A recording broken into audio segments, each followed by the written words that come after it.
Welcome to Typecasting. Pop culture by the numbers. That's your host, Lucas Graydon, whose hair is flowing almost as gallantly as Thor himself. What a high compliment. Although I don't have those like bleach blonde dyed eyebrows that he had in the first movie, which I'm okay with because that was quite the look. And that's your co-host, Murjanatu Matua, the only person I know worthy to lift Mjolnir. What? I'm gonna cry. That means more to me than an Oscar. Oh my gosh. Well, here on Typecasting, two Enneagram 4s, our favorite, are having a spoiler-filled discussion of the best fictional characters, all while discovering where they fall on the Enneagram of personality. Now, there are a few ground rules here at Typecasting. So before we get down to business, let's review. All right. As always, rule number 1, every type is beautiful. You do your thing, girl. You're great. Number 2, the Enneagram is a tool, not a box. Rule number 3, we only type fictional characters. You are the authority on your own type. Number 4, our favorite, we are not experts. Exactly. And speaking of experts, I'm so excited to talk about one of the OG heroes from mythology, from real life, from everything, Thor. The last one of the big 3. So I'm so excited to get here. Who even gets to decide who the big 3 are? I feel like that just has to be Cap, Tony, and Thor because they got the first 3 trilogies. Yeah. Or movies, I guess, because I feel like trilogies is the deciding factor because Hulk had a movie before Captain America or Thor, but he didn't get a sequel. Exactly. So. That's a really good point because I feel like in my head, I think Captain America and Iron Man are the big 2. And then I think of Thor and then Hulk. Does that make right. That's just how no, I feel that. I don't put Thor on the same level as them, but I mean, you're right. He's great. And interestingly, he has got some more movies down the pipeline. He's the only hero of the big 3, quote unquote, that is moving forward past Endgame. So that's a wonder good if point. Any of our thoughts on him will change after Thor 4 comes out. Oh, that's such a good point. But before we get there, we are going to start off our conversation today with Thor. Last name is technically Odinson, but he's definitely known better just as Thor. And a quick... Son of Odin. It makes sense.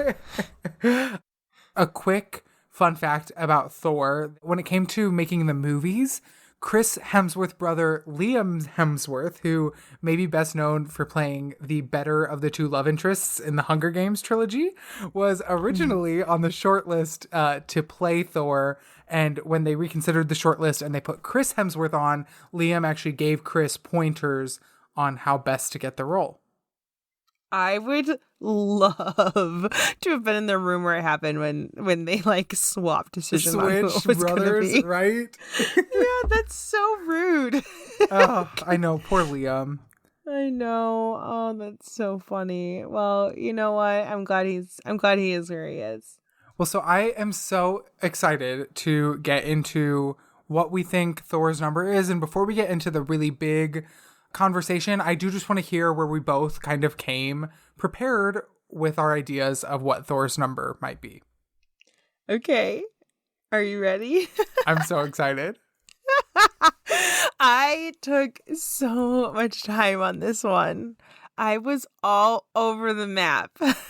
Okay. Well, I think he also changes a lot. So I think that's part of what's so complicated. But I do think his whole effort of being worthy and always trying to be good enough, I thought, you know what? Oh, and no. he's also huh? And his fun ability. I don't know, we were laughing. I think maybe he's a 3. Oh, okay. I was laughing because I thought you were going to continue your theory of you thinking every character is a 1. I thought that's where your little intro was going. And so... oh gosh, no, I'm not. Okay. Well, so I also had a lot of thoughts about this. And before we get into those, I will say I'm currently falling somewhere right on the border between the thinking triad and the instinctual triad over on either the 7 or the 8. But where we fall over there, I'm not super sure. I have lots of thoughts, but I want to hear how you got to the 3. Okay. So for Thor, I thought he was a 3 because I have a very strong wing 3. And I feel like actually out of all the characters, I identify the most with Thor. Kind of silly, kind of also very serious and melancholy, which is definitely the 4 in me for sure. But also this whole inner battle of if he's going to be worthy or not. And I think that fun loving character and winning people over, which he does, he's also really into himself, which isn't technically a number 3 characteristic, but if you know a 3, you know that's something that happens a little often. So I thought that was kind of fun. I thought that's why he was a 3. I think I could be persuaded differently. So I want to hear more about you, and then we'll see if the claws come out. Yeah.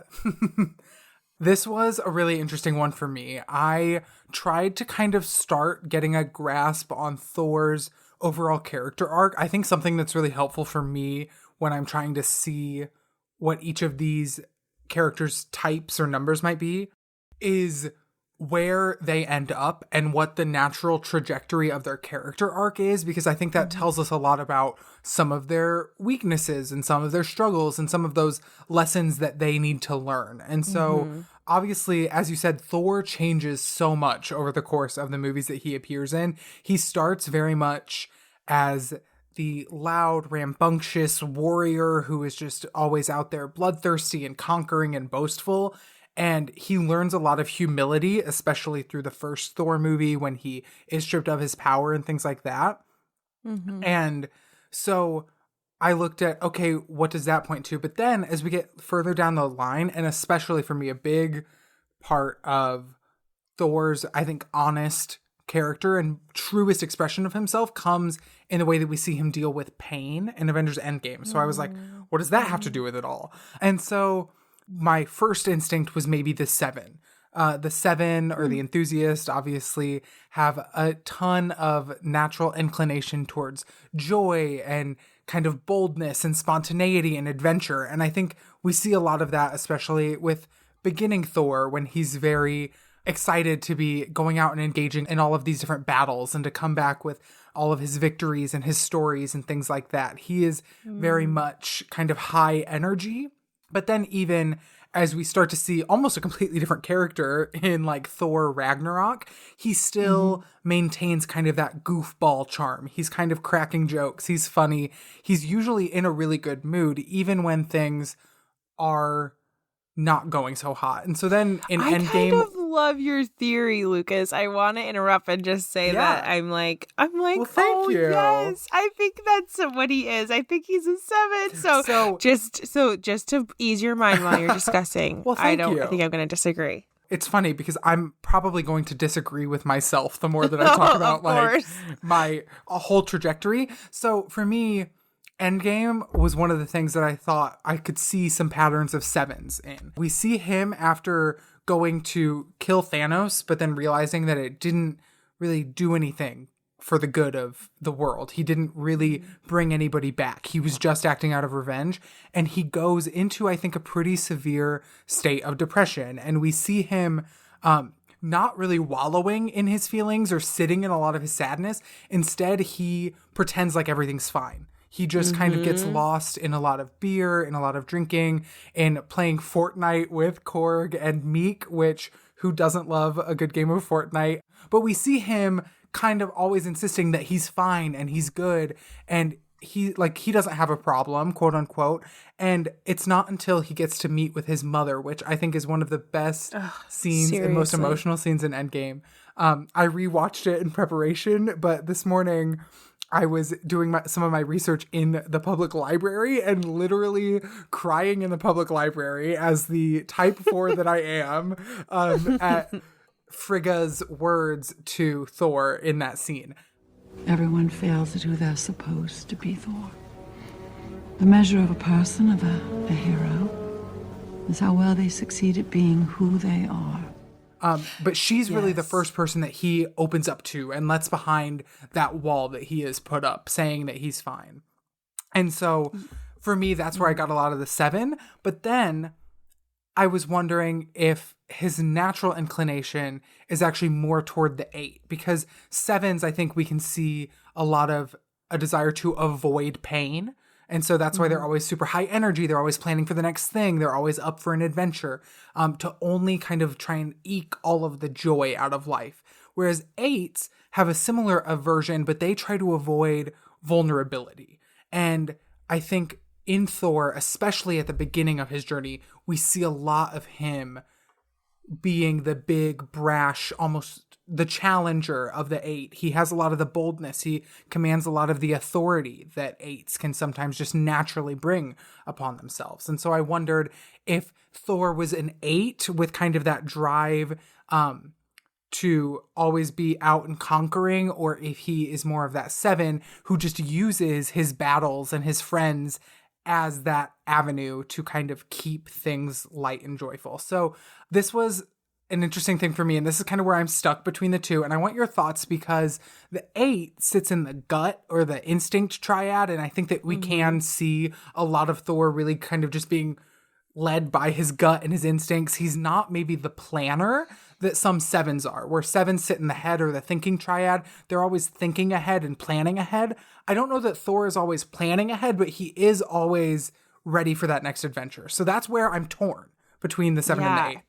I think I lean towards the 7. So I think I think you're in a great spot to talk about what's happening at the end of during Endgame, right? At the end of his arc, is one of the things that is iconic with the 7 is 7s in an unhealthy state actually have addictive personalities. And I think it's fair to say that Thor is experiencing some post-traumatic stress, and he turns to alcohol to save that, and then also kind of gets it in some addictive tendencies with things like the video games, etc. You trying to think of all of the and just kind of sitting in the grossness, and I also think that you're in a really good spot, that I think he runs from pain. And I think that scene, I remember seeing it in the theater with you in Endgame, when he's talking to his mom and he just has to actually realize that sadness. I think that's really who he is as well. The only thing that really gives me the 8 is just his competitiveness as well, right? So I think about when he and Captain America meet for the first time, and and there's the shield, right? And like I'm trying to remember the details. It's been so long. In Avengers, the original Avengers, correct? Right. Where he and Tony and Cap, I think, are all fighting while he's trying to bring Loki back to Asgard. Exactly. And I think the other thing, he's such a good big brother, which I wonder how that plays into all of this too.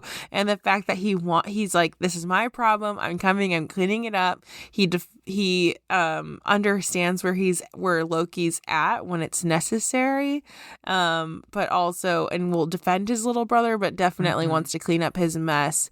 And I think that's an interesting part too. And then I also just think of, man, I'm like, he is such a vast character. Yeah. But I do think he is a 7-wing 8. I think he is the party. I think he's the fun time. I think he believes and cheers on his friends and is always down for something good. And I think the thing about the 7 is they are in the thinking triad, but they don't appear to be, right? Like the thing about the 7 is they always look very spontaneous. That's like one of the key marks of a 7. And so I think in that question that you have where it's like, oh, is he going with his gut or is he thinking ahead? I think, and it actually comes down to our big debate on Mjolnir, and if Captain America can actually grab it, and if he knew that beforehand. I think he's kind of planning ahead, but he's also kind of just going with it. I don't actually know if I believe that yet, but that's a debate for another podcast. Right. Yes, the whole Cap and Mjolnir thing is a whole other conversation. But I like that reference to Thor seeing Cap wield his hammer in Endgame and saying, "I knew it," saying that even in the back of his head, like he may not have admitted it or wanted to think about it, but his brain was still keeping that in the back of his head. That's interesting. And I also look to, and this is sometimes where I think we can see behavior of a 7 or an 8, but one of the iconic Thor scenes is in Thor 1 when they're in the cafe and he likes the coffee and he says another and he throws his mug down and shatters it. He is very much just all about the joy in life. And even in Thor Ragnarok, where he is on Sakaar and he's having to fight to the death and then the Hulk comes out, his immediate reaction is glee. It's not confusion or like, what are you doing here? How did this happen? He is just immediately like, this is awesome. Like, he's a friend from work.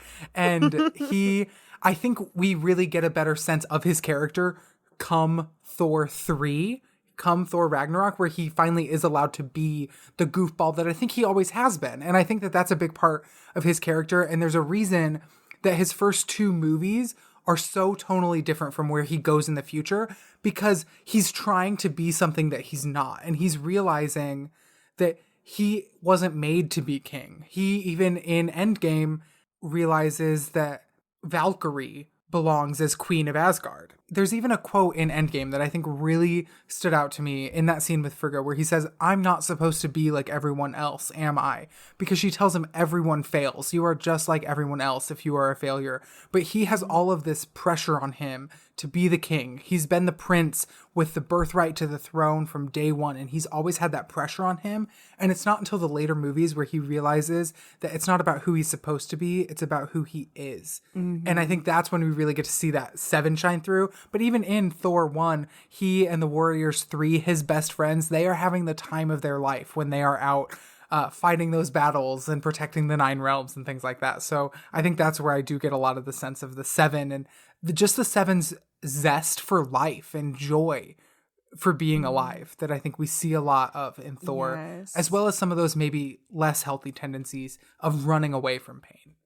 Exactly. And I think that was why I thought he was a 3 too, is that he wanted to be, he was trying so hard to be like everyone else and to win over the favor of everyone, but he didn't quite get there. And I think, but when he's in his truest form, he kind of belongs with the Guardians of the Galaxy, right? Yes, the goofballs, the silly ones, and he still is competitive. I do think that he definitely has a lot of that. The 3 shows up in him, but I don't think that that's necessarily his number just because he's competitive. I think that he's definitely, I think I feel good about settling on the 7. Do you want to shake on it? I love it. 7 wing 8, right? Let's just 7 wing 8. Love it. Oh, so exciting. I know. That was like the best, most least chaotic one. Speaking of chaos, who's up next? Oh no, Loki's up next. Well, I would love to introduce Loki, our god of mischief. With Thor, the valiant, strong god of thunder, always comes his little brother messing things up, the god of mischief. So, talking about Loki, I think another fun fact about him was that Tom Hiddleston, who plays Loki, actually originally auditioned for the role of Thor as well, just like Liam Hemsworth. It's very popular. The whole Thor movie is just people who auditioned for Thor and didn't get it. That's the entire cast. He would have not been a good Thor, though. I'm like shocked. I agree. I thought another fun fact I found in my research was that his death in Thor the Dark World was originally supposed to be legitimate, but then test audiences were like, absolutely not. Like, we like him more than Thor. You can't kill him. Like, people love Loki. They just didn't believe it. They were like, are you kidding? He's a god of mischief. He's not dead. He's not good. He's not dead. Do you say mis-cheef? Mischief? Mischief? Mischief? How do you say it? I say it mischief, I guess. Wait, I say mischief. That sounds wrong now that I say it. The ocean is mischievous. I like how it misbehaves. Okay. What do you think this man is? Okay, this is an interesting one. He is so hard to pin down because he functions as a villain for a couple of the movies, but even when he's a hero, he is a very conflicted hero, and he is almost never being fully honest with anyone. So sometimes I think it's hard to gain a grasp on where he stands. It's kind of like, I feel like it's very similar to how people can be Slytherins and not be evil, right? Like, I feel like whatever number we're going to give him, it feels to me like I don't want those people listening to think that I think they're evil. Like, I'm sure we love the numbers. Every number is beautiful. It's one of our roles. But I'm like, no, just because you're like, Slytherin's just get a bad rap in the movie. In the same way, this number might just get a bad rap for this situation. So I feel rough. Love you guys. XOXO.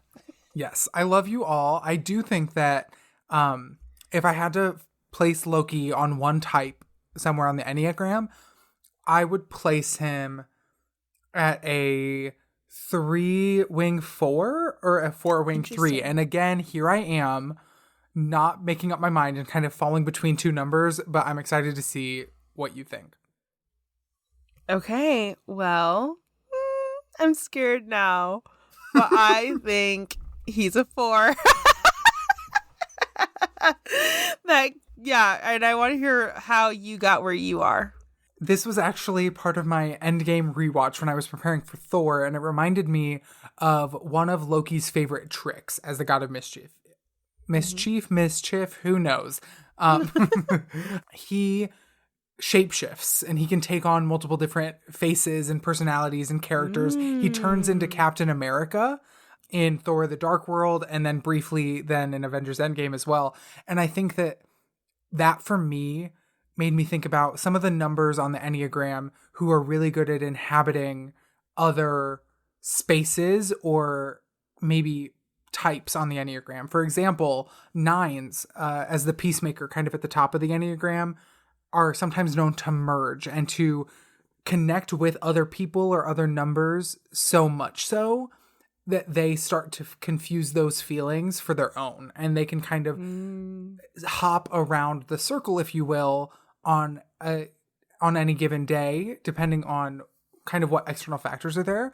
I think that with a 3, with the achiever or the performer, even perhaps more aptly, there's a lot of that as well. 3s can be really good at that chameleon act. And so when 3s put on different personas and stuff, they may sometimes even be confused as to which of those personas is theirs truly. And obviously, as a 4-wing 3 yourself, you may have a better grasp on this phenomenon than I do, but I do think that that's where I first saw the 3 coming in. And I also, similar to as you were talking about Thor's pressure and Thor's like desire to be worthy and why he's always trying to prove himself, how that kind of made you think of him as a 3. I don't know that any character, especially in the Thor group of characters, it feels like they have more to prove than Loki. He has a really big chip on his shoulder, and I think that sometimes he can mask that behind betrayal or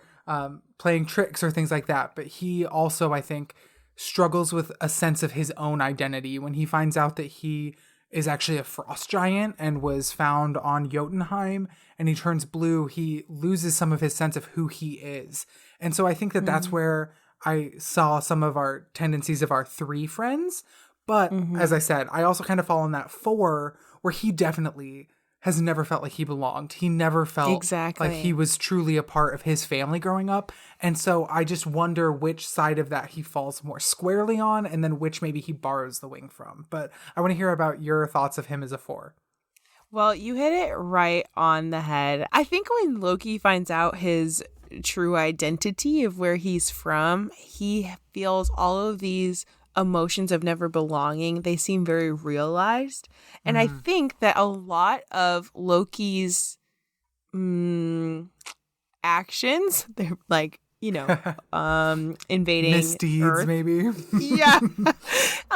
I think a lot of those come from a place of high emotion, not necessarily like a ton of strategy. I think it's also really interesting, though, too, when Loki just randomly lands on Sakaar. Like, he is loved by everyone. He is charmed. Well, meanwhile, like, Thor's in chains. You know what I mean? Like, right. He can rule people over. I think also that 3 of being a chameleon. I mean, he literally does that. But I also think it's all from this place of emotion. And so a 3-wing 4, it's a very interesting place to be because you're always fighting with, I want to be so genuine and true to who I am, and I really, really want everyone to love me. And I do think that Loki cares about being who he is And no matter how destructive that journey is to finding who he is, like taking over planets and killing many people, versus getting people to love him, I think most of his actions are based out of, who am I? I want to be known and understood. So I think I am worthy of being a god. So I will take over this planet or this realm, where I think a 3 would, but they also want that desire of being praised. But I think that his is more to be understood and known than it is to be praised. I think I'm coming over onto your side as you speak, actually, because I was going to say he does have a lot of those capabilities back when we talked about Tony, and you said, obviously Tony's a 3, like a 3 can sell Bill Gates a Mac. And I think that Loki has a lot of that capability. He is a sweet talker, a charmer. He knows how to persuade anybody to do whatever he wants. He is a master manipulator. But I think when you're digging into some of those core desires and motivations, you are spot on that more than anything, he wants to belong. I think about where we find him in Thor Ragnarok. When Thor comes back to Asgard, he realizes that Loki is pretending to be Odin, and he has erected this big gold statue, and he's written this play about how Loki was the hero of Asgard and all of this stuff. But Loki may think that that's what he wants. He may want that praise, that adoration, that recognition. I don't think that's what he actually wants. And I think that that is a smokescreen that he has put up for himself to heal the wounds that he doesn't want to admit are actually there. And he, just like Thor, though he would never admit it, does just want to be Thor's brother and does just want to be a part of this family that he has felt like he's been on the outside of the whole time. And so where we actually see his character arc end in Infinity War, when Thanos kills him at the very beginning of the movie, the last thing he does is call himself Odin's son. Almighty Thanos, I, Loki, Prince of Asgard, Odin's son, the rightful king of Jotunheim, God of Mischief, do hereby pledge to you my undying fidelity. He acknowledges that he, I'm emotional. He acknowledges that Thor is his brother and that Thor is his family. And that's how he's telling Thor, that's his signal to Thor that he's going to betray Thanos, that he's not being genuine in his offer to help Thanos. He's trying to get close enough to stop him. And that is his sign of solidarity. And it's him saying, like, you are my brother, you are my family. And it's him finally accepting that place in the family that he felt rejected from his entire life. And I'm a little emotional, but I do think that that is a really great sign of like what that deepest longing for him was. It was not the praise that he got as fake Odin eating grapes, watching a play with Matt Damon in it. That was not the true fulfillment of his desire. The true end of his arc was to see Thor as his brother and to feel a part of that family and to find that acceptance. And so that's why I think he has those core motivations and feelings and emotions of a Thor, where he's employing a lot of those tactics and relying on a lot of the skills that he gains from that 3 wing is my final answer, I think. Okay, cool. And as you know, that's where I started. I'm just going to say retweet. I love it. I love it. You've convinced me.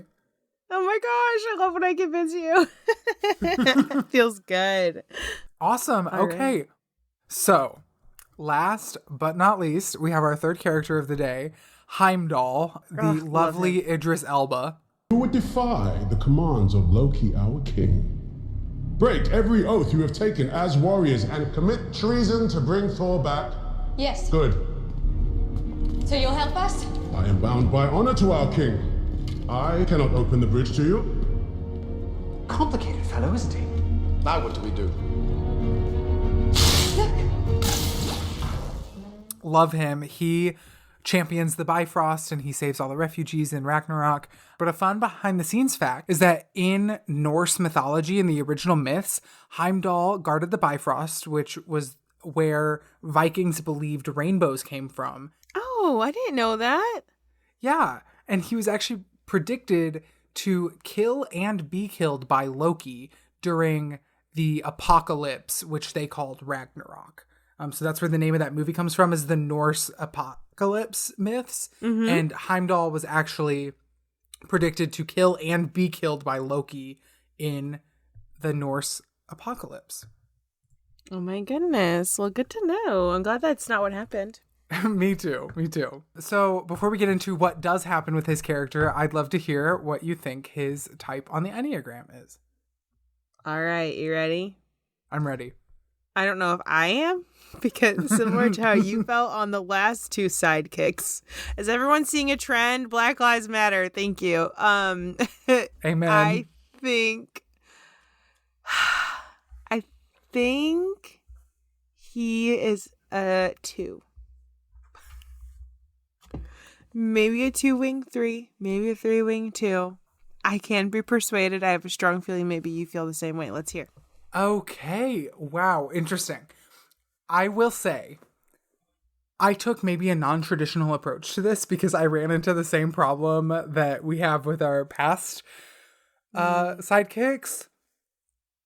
I have him as a 9, the peacemaker, but we can talk about that in a second. I want to hear where you came on the 3 or the 2 and see if we can reach something there. And then I'll talk about my theory with the 9. Okay. So here's my deal. I think that Heimdall's whole existence is just to support Thor. And so, Thor's in a pickle. Right. He calls on Heimdall. Heimdall gets him back to Asgard. Heimdall gets him where he needs to go. He, gives him his sight.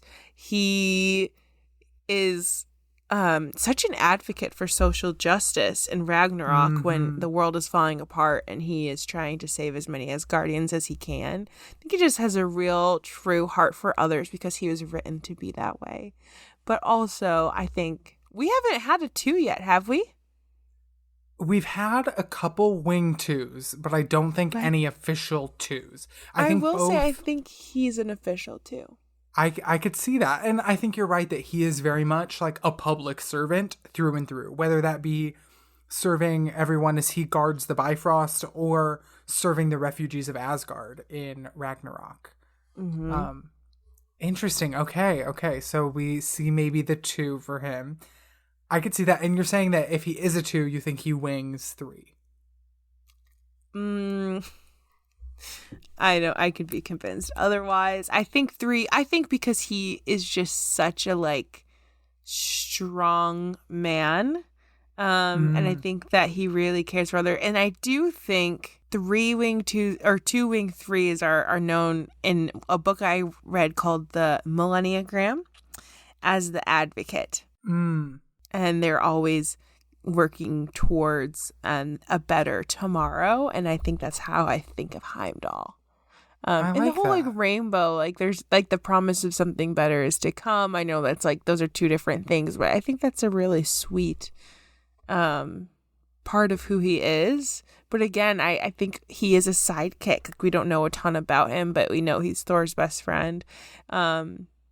And I think he's always there for the adventure. He's always there to help. And I don't think he could ever be swayed from what he believes in, which kind of gives you, I'm a 2, but I have strong wing 3. I'm willing to go do and be present and work hard.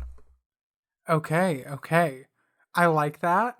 I will say with my 9 theory, a big thing for me was recognizing that he is a sidekick. We don't get a ton of interiority from him.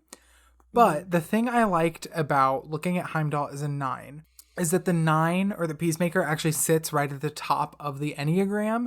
And they do have a special sense of connectedness and ability to understand each of the other 8 types. They have a vantage point over the Enneagram that I think is very similar metaphorically to Heimdall's vantage point over the 9 realms.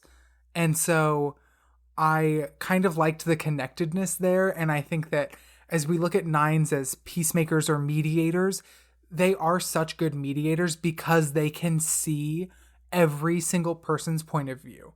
And I think that in a much more literal way, Heimdall can literally see any singular person's point of view. He can see everything. And so that really wide, almost objective perspective and objectivity that I think Heimdall brings, and he brings that objectivity when it needs to be objective, but he's also not afraid to step in and fight for what's right. And so maybe we have some of the wing 8 there. Although I do think that we find in both 8s and 1s, whichever wing that 9 might have, both 1s and 8s can really kind of lean towards a justice-oriented mindset and a justice-oriented worldview. And I think that, as you mentioned, he is such a strong advocate for social justice in Ragnarok and saving those refugees that I think a 1, or what I would probably say is his 8 wing, is there. He is not afraid to fight when he has to, but he will stay kind of objective and removed and functioning as this all-seeing character for as long as that is the best way that he has to serve Asgard. So that was where I kind of came around a 9 wing 8 for Heimdall. But as I said too, a lot of that just has to do with the metaphor of it all. I love that image. I know, I of love the 9 the metaphor. at the top of the I'm not sure I'm Enneagram. convinced. Right. Yeah. But I'm also like, I think it's a beautiful metaphor. I think it's great. I really like that his just like go like here for others advocacy. I don't know. Like I like the 2 and him more. I don't really necessarily see I don't see him as a peacekeeper, but that's okay. Like I think I like what you're saying. They can see all, but I think it's the metaphor of it. Yeah. Okay. That you I can see the 2. If we have to come to a conclusion, I could definitely see the 2. I'm wondering about the wing then. I'm just trying to think about the 2 wing 1, which in my understanding of some of the Enneagram tradition is sometimes called the martyr. And I wonder what that might look like for Heimdall, as he is somebody who lays down his life literally to save Hulk. Quite literally, yeah. He prays to the Allfathers to allow Hulk to be taken to Earth and to warn Earth at the beginning of Infinity War, and he knows that he's going to be killed for it, but he does it anyway. So I wonder if maybe we see some of the martyr in him in that, but I could also be convinced of the 2 wing 3. I like the idea too of finally having a character occupying that 2 type on the Enneagram. I do too. I think that's where I'm at, and I love it, and I love it for him. So which wing are you landing on? Ooh, 3, but that's just because I don't have a good reason. I feel that it's just you can just kind of sense it. Maybe there's not a ton of textual evidence, but I'm here for it. Okay, yeah, I'm here for it too. So I'm gonna give him that wing 3, but I think that he's just a really strong 2, here for others, here for you, here to make sure the world's a better tomorrow. I love that. I do too. I do really like. I think I am totally with Idris Elba that he deserved more of a role, and he could have been. Had it been 20 years prior, perhaps he might have been Black Panther himself. And that would have been really cool. But I think he's a really great character. He's really special. But again, like we use our voices where we can. I think this is just this podcast, especially for me, has just brought up to how Black characters are always the best friend, always the sidekick, and how we need to use our stories to get there. And I think they finally did with Black Panther, but it took a while. And so representation matters. 100%. No, I think that's a great point. And I'm excited maybe after Falcon and the Winter Soldier, especially after Black Panther 2 and things like that, to be able to have more stories centered around these characters that we can then have better, more in-depth analyses of the characters themselves once the characters are given a little bit more to do. Yeah, for sure. All right. Well, this was so fun. I had such a good time. This was just, I feel like, easygoing. We agreed. For the one episode featuring the God of Mischief, we had surprisingly little chaos. Ooh, I love that. Put that on a sticker and put it on my laptop. Oh my gosh. Okay, well, you know where to find us. We're at all your favorite podcasting apps. Our socials are at Typecasting Pod on Twitter and Instagram. But if you have to email us about what? I don't know, maybe my mispronunciation of a couple words, but nothing else, because we agreed. Or my mispronunciation of mischief. Mischief. Yeah, tell us who you agree with. You can do that at typecastingpod@gmail.com. You can also leave us an awesome review on the podcast app of your choice and find more info about the show at typecastingpod.com. And then if you want to get in touch with Murjanatu or I, you can find Murjanatu on Twitter at Murjana, 2 _ and on Instagram at Murjana, 2. I am all over the internet, but you can find my work and all of my socials. Get in contact with me just at lucasgraydon.com. All right. Love you, buddy. Talk to you soon. Love you too. Cannot wait for next week when we get to talk about a couple more of the Avengers and the S.H.I.E.L.D. agents that fight alongside them. Ooh, it's going to be so fun. All right. Can't wait. See you then. Bye. Bye.